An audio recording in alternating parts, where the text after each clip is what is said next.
Come in, sir. Please come.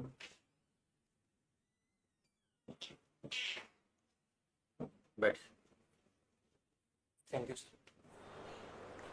सूरज जी, आप अपना introduction दीजिए। सर मेरा नाम सूरज सिंह है, मैं मुरैना जिले से संबंध रखता हूँ। मेरी स्कूली शिक्षा अपने गांव में हुई है। मैंने अपना स्नातक अपनी जॉब के दौरान ईवा यूनिवर्सिटी से किया है और मैं सन 2018 से कांस्टेबल के पद पर पदस्थ हूँ जिला श्योपुर में। आपका नाम सूरज? जी सर। सूरज के पर्यायवाची बताओ। रवि भास्कर, रवि भास्कर अर्क, इतनी यात्रा पड़ा होता है। Sure. आप 2018 से श्योपुर जिले में पोस्टेड हैं? जी सर। अच्छा, तो आजकल जो श्योपुर जिला है ज्यादा चर्चा में क्यों रहता है, किस वजह से? सर आजकल श्योपुर पूनों में जो चीते हैं जो लाए गए हैं, चीतों का पुनर्वास चल रहा है, उस वजह से चर्चा में। कहाँ से लाए गए थे? सर सर्वप्रथम सर बोत्सवाना से लाए गए थे और उसके बाद सर साउथ अफ्रीका से लाए गए। अभी करंट में सर 9 चीते बोत्सवाना से फिर लाए गए। नामीबिया से भी आए थे? जी सर, नामीबिया से भी आए थे। अच्छा, ये चीतों का पुनर्वास आपका यहाँ पर किया गया है श्योपुर में, पालपुर पूनों में। इसके अलावा एक सेंचुरी में भी हो रहा है सर, नौरा देवी में हो रहा है, सेंचुरी में हो रहा है और सर अपना दुर्गावती नेशनल पार्क में भी आगे का प्लान है। और सर गुजरात में बन्नी ग्रासलैंड है, वहाँ पर भी अभी 1-2 दिन में अखबार में पढ़ा था, तो वहाँ पर भी पुनर्वास करने का प्लान है। अच्छा, ये असम से भी कुछ लाए जा रहे हैं? मध्य प्रदेश में कौन से जीव जंतु लाए जा रहे हैं? सर सॉरी सर, इसके बारे में मुझे जानकारी नहीं। अच्छा, मुरैना से अलग होकर श्योपुर कब डिस्ट्रिक्ट बना? सर 1998 में। 1998 में। अच्छा, आपकी हॉबी है क्रिकेट खेलना? जी सर। तो क्रिकेट खेलने की हॉबी से आपको पुलिस डिपार्टमेंट में क्या लाभ होते हैं? सर क्रिकेट खेलने से एक तो टीम भावना आती है सर अंदर। दूसरी बात सर, दबाव में उत्तम निर्णय लेने की क्षमता एवं सर कम बैक करना। कभी कभी असफलताएं मिलती है तो अगले मैच में अपन रन भी बनाते हैं, तो कभी कभी किसी अपराधी को पकड़ने में असफलता मिलती है तो अगली बार उसे सफल भी हो जाती है।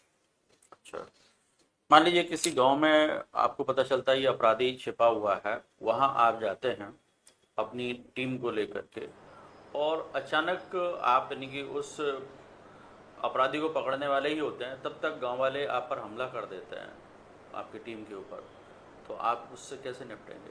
सर मेरा सर्वप्रथम लक्ष्य होगा कि मैं अपनी टीम को वहां से सुरक्षित कैसे निकालूं। उसके बाद मैं अपनी टीम को सुरक्षित निकालने के बाद मैं अपने वरिष्ठ अधिकारियों को अवगत कराऊंगा एवं कंट्रोल रूम को अवगत कराऊंगा। उसके बाद मैं अगली बार उचित बल एवं वरिष्ठ अधिकारियों के मार्गदर्शन के बाद द्वारा उस अपराधी को पकड़ने के लिए प्रयत्न करूंगा। अच्छा, तो उस अपराधी की अब लोकेशन आपको कैसे मिलेगी? वो तो वहां से भाग चुका है। सर मैं उस अपराधी के पीछे अपना मुखबिर तंत्र सक्रिय करूंगा एवं पुनः प्रयास करूंगा सर। अच्छा, मुखबिर तंत्र कैसे तैयार किया जाता है? सर एक गोपनीय बात है। जी, हम तो बोर्ड वाले हैं, हमें तो बता सकते हैं। सर मुखबिर तंत्र, ऐसे कुछ लोग अपराधी प्रवृत्ति के होते हैं जो सुधर जाते हैं, उनको अपना सहायक बनाया जाता है, उनको लालच दिया जाता है। ऐसे कुछ गांव का लालच किस बात का दिया जाता है? सर जैसे कि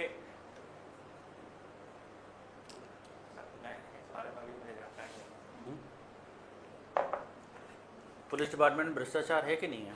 सर इस बात को नकार नहीं सकते हैं कि पुलिस डिपार्टमेंट में भ्रष्टाचार है, लेकिन सर अभी क्या है सर, रिपोर्टिंग बढ़ी है और विजिलेंस के छापे भी बढ़े हैं, उससे मामले कुछ ज्यादा आने लगे हैं, सामने आने लगे हैं। लेकिन सर वास्तविकता यही है कि पहले से भ्रष्टाचार कम हुआ है। पहले से भ्रष्टाचार कम हो रहा है? जी सर। अच्छा, आम व्यक्ति तो कह रहा है कि बेचारा नहीं कि परेशान है, कहीं भी नहीं कि उसका बिना रिश्वत के काम ही नहीं होता है। सर जो व्यक्ति पुलिस को व्यक्तिगत रूप से जानता है और उसके पास रहता है और टच में रहता है, वो कभी पुलिस की बुराई नहीं करता है सर।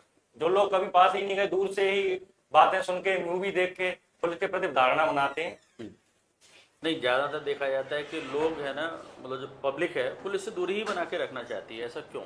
सर ये कुछ पुराने पुराने कुछ अधिकारी थे या मूवी, सबसे ज्यादा इसमें मैं मानता हूँ फिल्मी दुनिया का। नहीं, जिस व्यक्ति ने पूरे जीवन में मूवी देखी ही नहीं है, बहुत सारे आप लोग देखते हैं कि जैसे आदिवासी लोग हैं जिन्होंने पूरे जीवन में मूवी पता नहीं क्या होती है, लेकिन वो भी नहीं कि पुलिस से दूर भागते हैं। सर मूवी नहीं देखी, लेकिन कुछ लोग देख रहे हैं, वो तो अफवाहें फैलाते हैं सर। अच्छा, लोग यानी कि पुलिस को बदनाम करने के लिए अफवाहें फैलाते रहते हैं, तो ऐसा क्यों करते हैं लोग? भाई, एक टीचर के बारे में अफवाह ये फैलाई जाती है ये बड़ा अच्छा इंसान है और बहुत बढ़िया काम करता है, ये पुलिस वाला है, इससे दूर रहना बोले यार।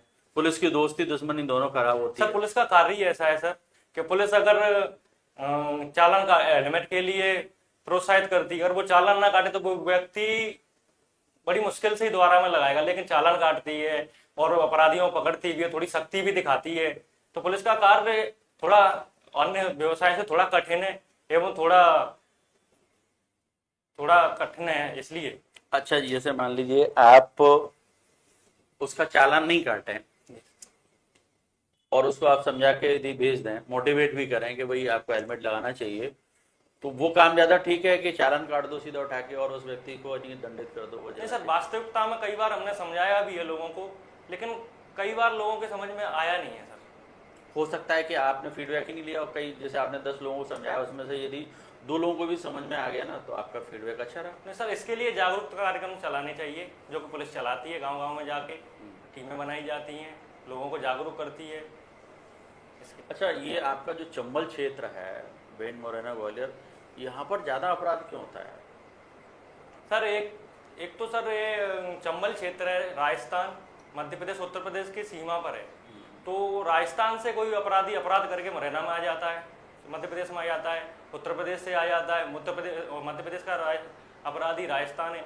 तो और बीहड़ है, यहाँ की भौगोलिक स्थितियाँ ऐसी हैं कि यहाँ पे अपराधियों को शरण भी मिल जाती है। बीहड़ में उन्हें खोजना बहुत कठिन हो जाता है पुलिस के लिए भी। तो उस वजह से अपराधियों की संख्या यहाँ पे ज़्यादा रहती है, इसलिए सर। नहीं, देखा जा रहा है कि भाई बागी थे, डकैत थे, वो खत्म हो गए हैं, लेकिन अपराध कम नहीं हो रहा है। सर मैं इसमें मानता हूँ मुख्यतः यहाँ का हथियार कल्चर को मानता हूँ सर। यहाँ के लोगों को हथियार रखने का बहुत शौक है और यहाँ के लोग उग्र भी हैं। छोटी छोटी ऐसा क्या है भाई, क्यों उग्र है भाई, क्या करते हैं भाई, क्यों सर उग्र जाते हैं? जागरूकता की कमी के कारण। जागरूकता की कमी के कारण? अच्छा, तो आपने जागरूक करने की कोशिश नहीं की? सर पुलिस करती है जागरूक, लगा रहे कैंप भी लगाती है और थोड़ा थोड़ा सुधार भी आ रहा है सर। पहले से क्राइम कम हो रहा है। क्या सुधार हुआ?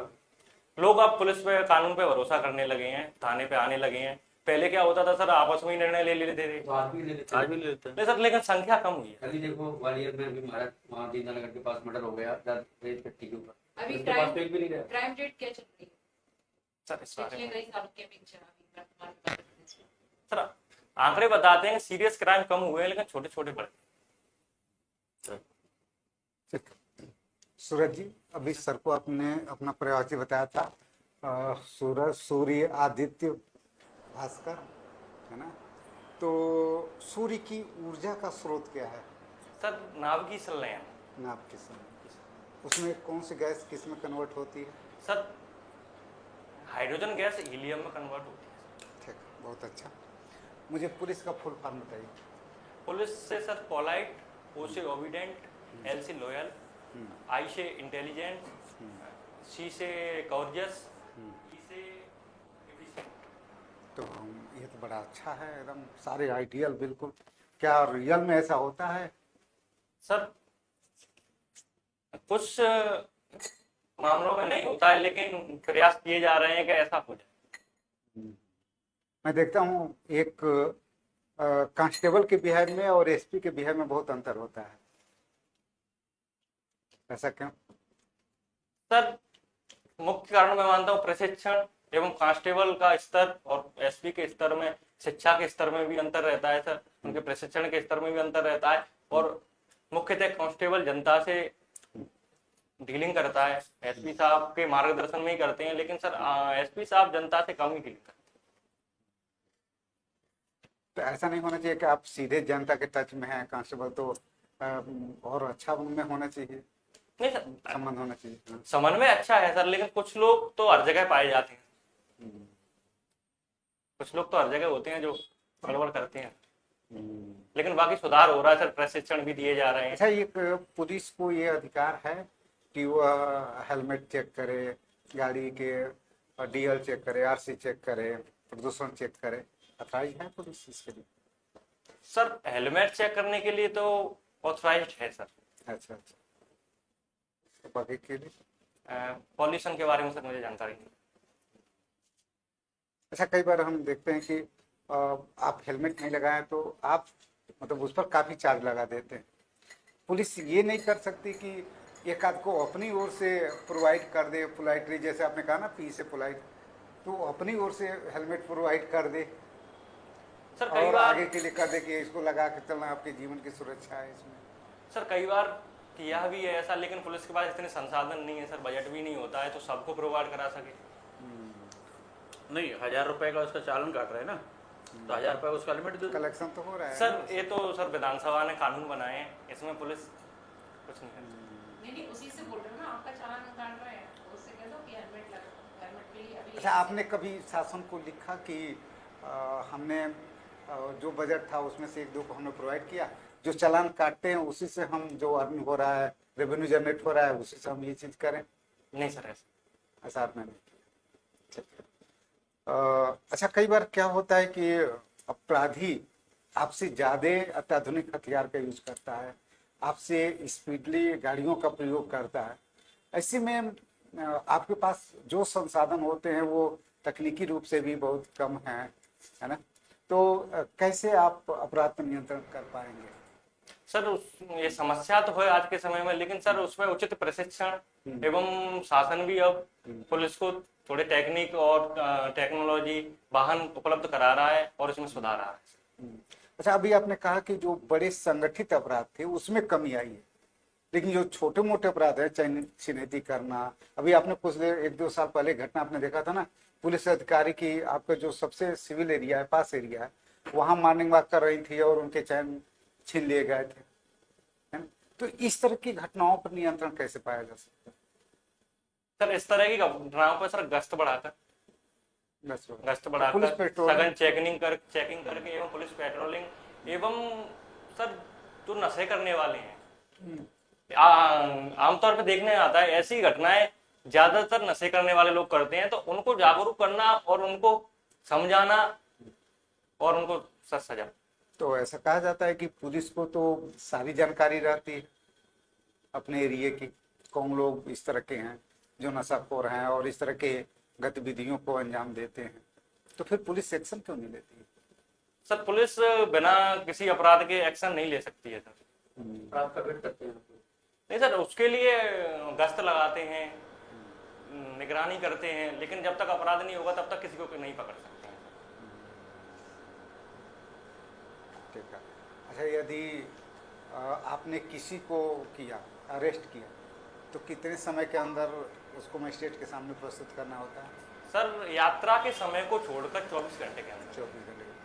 यह क्या कोई संवैधानिक प्रावधान है?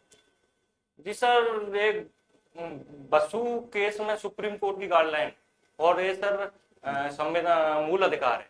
मूल अधिकार है। किस सेक्शन में इसका प्रावधान? तो किस सर, अनुच्छेद में इसका प्रावधान है?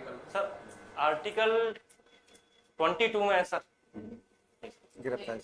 अच्छा, ये पोटा एक्ट में नहीं, ठीक है, नहीं अनुच्छेद 22 सही सही हाँ है, 22 सही है, सही बता रहा है। सही। हाँ, ये पोटा एक्ट पढ़ा है आपने? सर नहीं पढ़ा। अच्छा, ये दकोका क्या है, मकोका क्या है? सर मकोका महाराष्ट्र में 1999 में लागू हुआ था, वहाँ की कुछ अवैध गतिविधियों को रोकने के लिए। सर इसके बारे में मुझे इतनी जानकारी। और दकोका? सर इसके बारे में नहीं जानकारी सर। एक सब इंस्पेक्टर के अधिकार क्षेत्र क्या क्या होते हैं?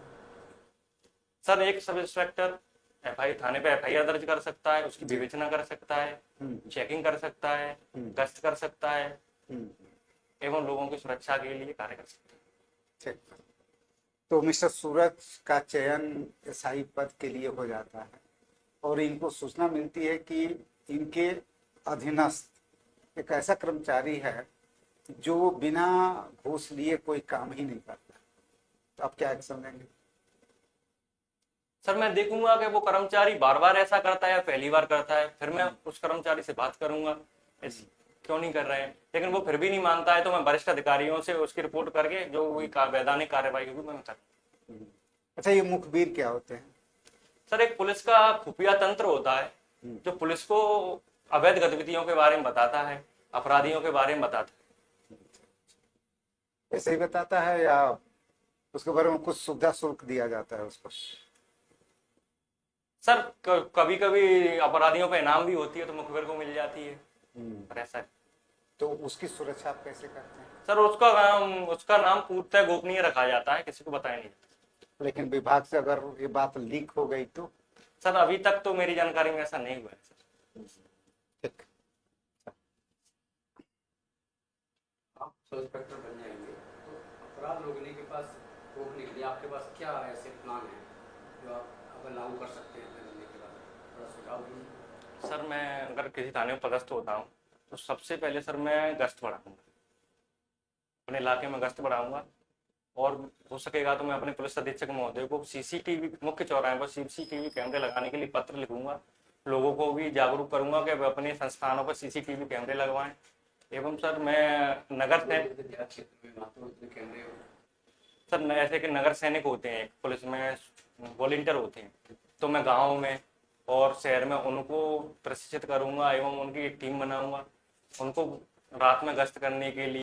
बहुत हो रही है डिजिटल अरेस्ट चल रहा है। अपराधी किसी मतलब जिसको जानकारी नहीं है उसको वीडियो कॉल करते हैं या कॉल करते हैं और बताते हैं कि आपने ऐसा अपराध किया है, तो उसमें जो पीड़ित होता है वो उनकी झांसे में फंस जाता है, तो वो कमरे में उसे वहीं पर अरेस्ट रखते हैं, बाहर निकलने नहीं देते हैं और उसे मैनिपुलेट करते हैं और उससे पैसा धन ऐंठते हैं। तो ऐसे कैंडिडेट जो ठगा गया है वो सीधे पुलिस में जाता है या पहले वो लोग साइबर में भेजते हैं या साइबर दर्ज करने के बाद ही पुलिस में सूचना करती है? नहीं सर, थाने पे जा सकता है, थाने पे एफआईआर हो जाएगी, उसके बाद थाने से साइबर सेल के लिए लेटर जाता है, वहाँ से कार्रवाई होती है। जागरूकता के लिए कोई अभियान चलाया जा रहा है कि लोगों को उसको बचाने के लिए? सर अभियान तो चलाए जा रहे हैं टीम, और सर प्रयास भी किए जा रहे हैं। फॉरेंसिक के बारे में आप क्या जानते हैं? जी sir. Forensic sir forensic science होता है सर जिसमें साक्ष्य इकट्ठे किए जाते हैं और साक्ष्यों की पहचान करके अपराधी को सजा दिलाई जाती है। लैब कहाँ है? सर सागर में लैब है, एक ग्वालियर में भी ग्वालियर में है, भोपाल में।